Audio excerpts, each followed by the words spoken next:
I'm Gloria Strode, and welcome to Straightforward. Today we are going to inform and educate you. We have Jonathan Davis from Columbus, Georgia, Concerned Citizens, and Tollie Strode Jr. from CCG Accountability Forum. Welcome, gentlemen. Hey, thank you. Well, we have a lot of things going on in the city. And of course, Jonathan, you are one of the leaders of the Columbus, Georgia Concerned Citizens. Explain to our audience what that is. The Concerned Citizens group, it kind of formed after the Thaw the Freeze campaign, to keep the freeze, and we wanted to have a spot. Charles Miller started, and I kind of tagged along with him and asked him to help. We just needed a spot on social media where people could come together and just give their concerns, their gripes, their compliments, you know, just a place for citizens to voice their and where we could have a dialogue about the things we were concerned about going on in the city. Right. Yes, right. And so it's open to anyone. Yes, ma'am. Open to anyone. Right. And so they can come, they can ask to join. Yep. And as long as you have rules, though, that's what I like about you. You put rules out there and say, if you want to be a part of this, whosoever will, let them come, but you have to follow these rules. Right, and we have very few rules. Mainly, we don't want any libel. We don't want anybody slandering somebody on there, creating some falsehood about anybody. We don't. We do not allow profanity. So if you want to, keep it adult. Adult minded. Not. We don't want somebody to come on there childish and using words to try to bolster their point. Right. So we just want to have an adult conversation. Right. And respectful. Yes, ma'am. And I've seen where you've said, even if a person had a different opinion than yours, you politely agree to disagree. And if you have data or information to back it up, you share it. Right. And so you're encouraging others to do that. Yes, I believe that all citizens, if you have a concern about something, do some research on it. It may change your mind. I've had my mind changed on things before. You read one set of data and you feel that that's what you're making your opinion on, but somebody might bring something else that to kind of enlighten you. Right, enlighten me, and that's the point of the discussion part of it is let's bring our minds together and collaborate. Right. Yeah, and just see what we can do. Okay, and so Tollie, you have been working vigorously day and night trying to gather information on the city's finances. And so explain to our audience what the focus is of CCG Accountability. CCG Accountability Forum also originates from the aftermath of the Thaw the Freeze campaign by several in our city government, plus the advocates across the city. After a sound defeat in the election in November, right. What we had was a lot of talk going on, saying that scare tactics were used, misinformation was used, and because of that, the Concerned Citizens of Columbus, Georgia, took shape, and the CCG Accountability Forum started up because basically we looked at the data and we were operating from a foundation of information and data, and what was being told to the citizens had no basis in fact. Right. So the Keep the Freeze is what I'm going to say group primarily kind of came into the Concerned Citizens. Right. And because there was a lot of misinformation that was given to the citizens by the Thaw the Freeze. By the Thaw team, you wanted to make sure that going forward, all citizens would be informed. They'd have a platform where they could come and ask questions and share and get information. Right. All right. So in the process of all of that, and you are a research person, I tell you, if you're ever working on a PhD, call Jonathan Davis because he can find it. And I commend you for that. Absolutely, yeah. So what you all did, you came together, the core group, you collaborated, and then you found that we had some things, checks and balances were not quite where they should be. That's correct. I think everybody knew that there were some issues. we just did not understand the magnitude of How the serious it issues, was. the seriousness of them. And, you know, you have to understand and take a step back. We're not talking about people that are running for political office. Right. We're talking about hard-working citizens that every month, every quarter, every year put money into this city government to Right. provide services and to take care of us as the taxpayers. Right. However, what we found is that there were some questionable things going on with those resources. And the accountability. And the accountability And the for that. transparency. And the transparency was really falling off from previous administrations. You know, we didn't have these types of issues in the Wetherington administration. We had some issues in administrations before that, but those got resolved. So here we are again with some questionable things going on. And what you mean by that is where citizens could ask a question and Right. then not be demonized or Attacked whatever, or attacked or- or discredited Right. for asking the question. Right. Because it was understood that this government works for the taxpayers. Absolutely. And if you are a taxpayer and citizen, you have a right, Right. whether it's sales tax or property tax, to go to the government and ask a question. And I tell you the thing that sticks in my mind, and I'm not going to use the young man's name, but he went to the city council just like I have, just like others have. And he had a really solid case. He was asking some great questions, but they blew him out the water with disrespectful is Right. probably a mild description of what happened, and basically made him feel as though He was inadequate or tried to or- frustrate him where Yes. he would not. So, you know, that's part of what we've seen going on here, and we're not whining about it. We will be persistent. Exactly. And because of our persistence, we are now finding out that there's some things that do need reconciliation Right. in the finances of our city government. And we're not going to blame. What we want is these issues fixed. Right. You want to collaborate, and that's why you've been doing a lot of open records requests. Right, yes, ma'am. And you've been providing that information to the group. Right. And right now, there's almost about 6,000 members, close. Right, we're close. We're reaching right at 6,000. I'd like to see that keep growing.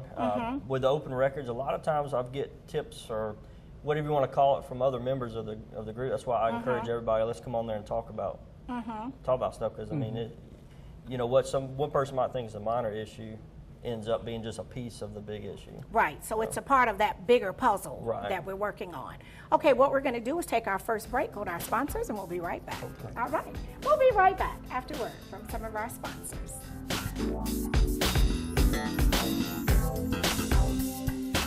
Straightforward is brought to you by Chalk by Quincy introduces Excellence Redefined, timepieces of the finest technology, luxury, and class with tons of style at chalklifestyle.com.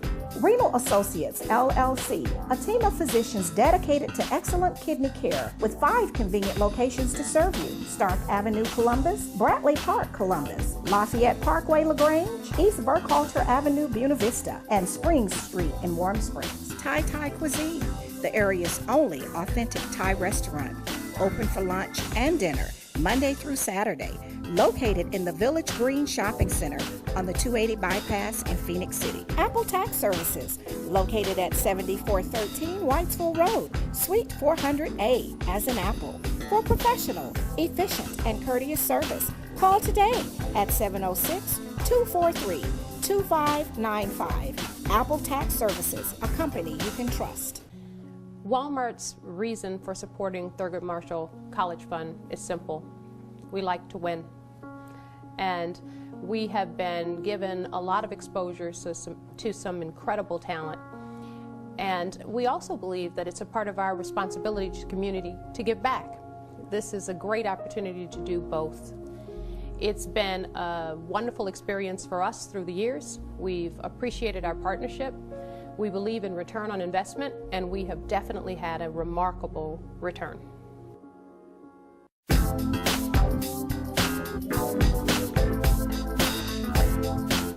Welcome back to Straightforward. I'm continuing my conversation with Jonathan Davis, one of the administrators of the Columbus, Georgia Concerned Citizens Group, which is almost at 6,000, and Tollie Strode Jr. with CCG Accountability Forum. And Jonathan, your reputation in that community of ours of almost 6,000 people, if you want some information, you are the king of open records requests.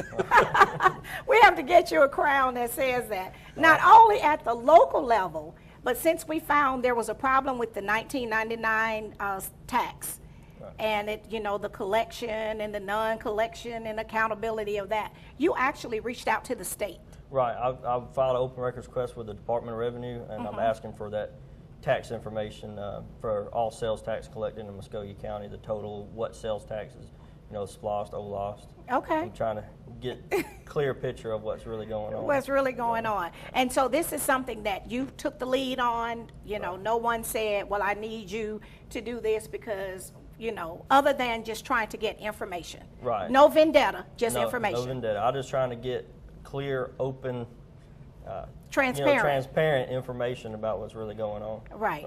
So you've done open records requests on some other items and posted it to the page. Right.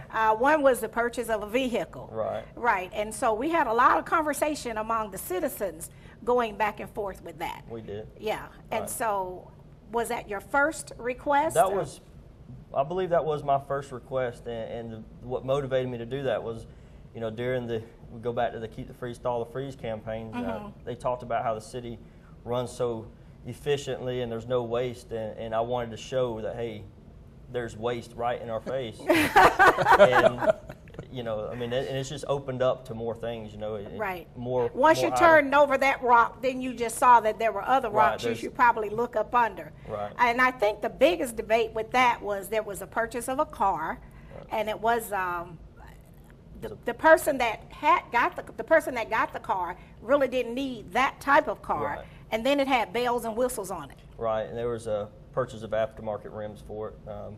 You know, it was to the total about $1,500. Extra. Extra on that particular vehicle. But we're telling the citizens that, you know, we need money. Right. Right. That we're short over here. Right. Right. And they, you know, they're saying that they spend it wisely, and it's apparent there's places that are. And that's one of the key points about this. You know, you can't cry broke in one breath and then turn around and have these types of purchases and financial activities going on, especially when the data bears out that this is a self-inflicted wound. You know, what you have is people on the Titanic patting each other on the back and saying, "Good job, here's an award, you know, come to my party, I like you." Social promotion, political promotion. At the expense of the citizens. At the expense of the citizens, and the ship continues to sink. Right.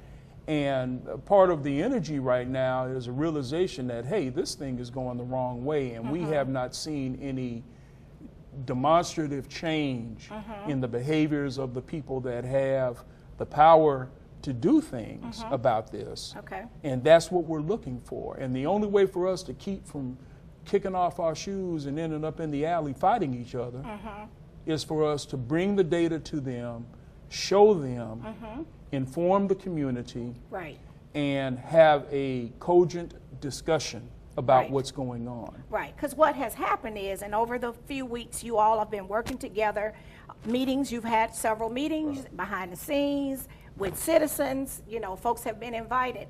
But what you found was, as you tried to go forward and have the conversation with those in the government, it seems to be distractions or diversions.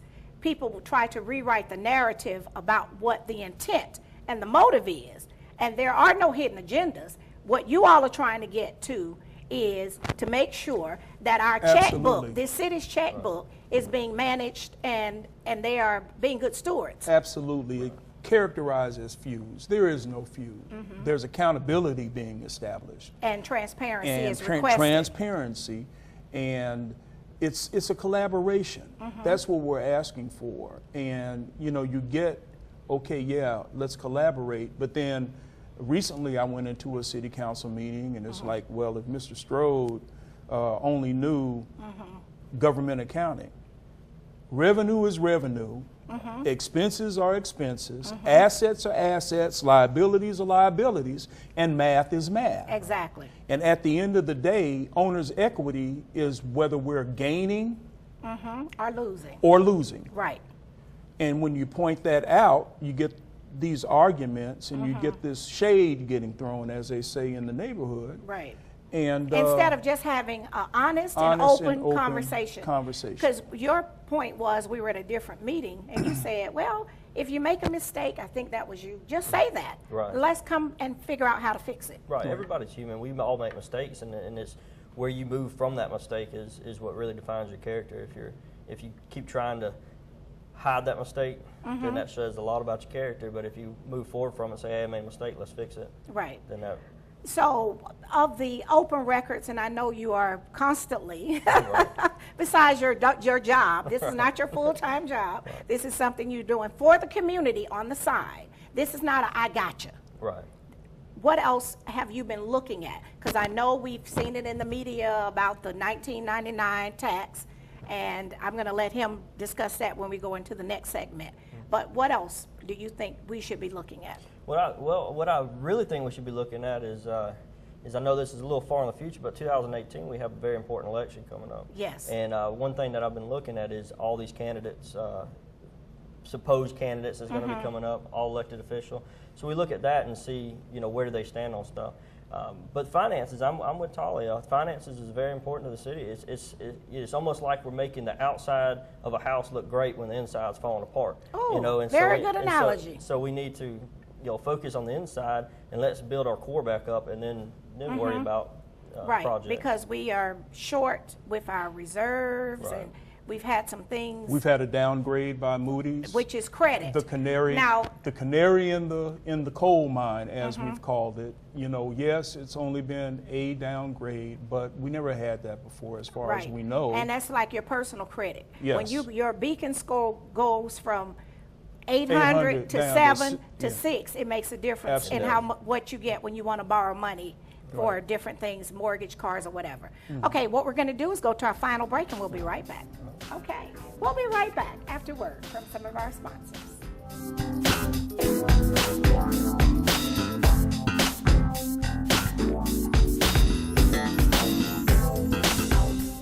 Straightforward is brought to you by Warrior Outreach. Contact Command Sergeant Major Retired Sam Rhodes or Kathy Rhodes. Freedom Printing for all of your designer printing needs. Gunboat Plaza, Suite 18. Progressive Funeral Home, family owned and operated since 1952. The George Ford legacy of high standards continues today in the compassionate and professional services provided. A touch of dignity for those who care. Progressive Funeral Home, 4235 St. Mary's Road. Trusted by generations. Best Care, transforming minds and bodies, leading the way in the latest techniques of medical weight loss and wellness. Certified in family medicine and bariatrics, Dr. Blunt is ready to assist in the transformation of your mind and body. Call today, 706-221-6477, or visit bestcarecolumbus.com. East Alabama Endocrinology, educating and caring for those living with diabetes in Alabama and Georgia. 1400 Bradley Lake Boulevard, 3320 Skyway Drive, Suite 602, Opelika. Take charge of diabetes and live your best life. History is important because it shows where you're coming from and where you're going. Type 2 diabetes is something that runs in my family, which means I'm at risk. In fact, 1 in 3 American adults are at risk for developing type 2 diabetes. And knowing this, if I do nothing, that family history becomes my family's future. And my family is too important to me for that. Take the risk factor assessment today at AskScreenKnow.com. And welcome back to Straightforward. I'm continuing my conversation with Jonathan Davis, the world-famous researcher, and Tollie Strode, Jr.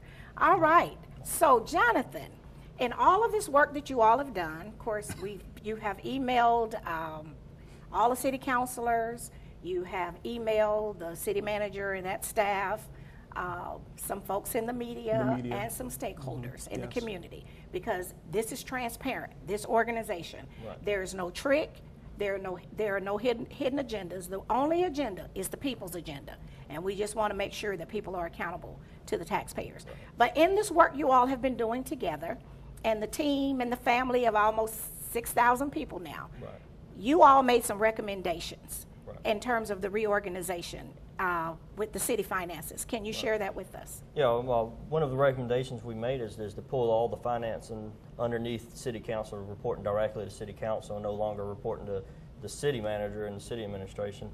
We want to hire a CFO that's well qualified. And CFO is? Chief Financial Officer. Okay, for our lay people, Right. okay. We want to hire somebody that's fitting for the job, that has all the credentials and the education and The background. The background. To really understand, because we're in a complex world Right, now. we are. You know, and I do know, Tollie, there was an issue with that 1999 special tax and the accountability, and you were trying to get information from the state.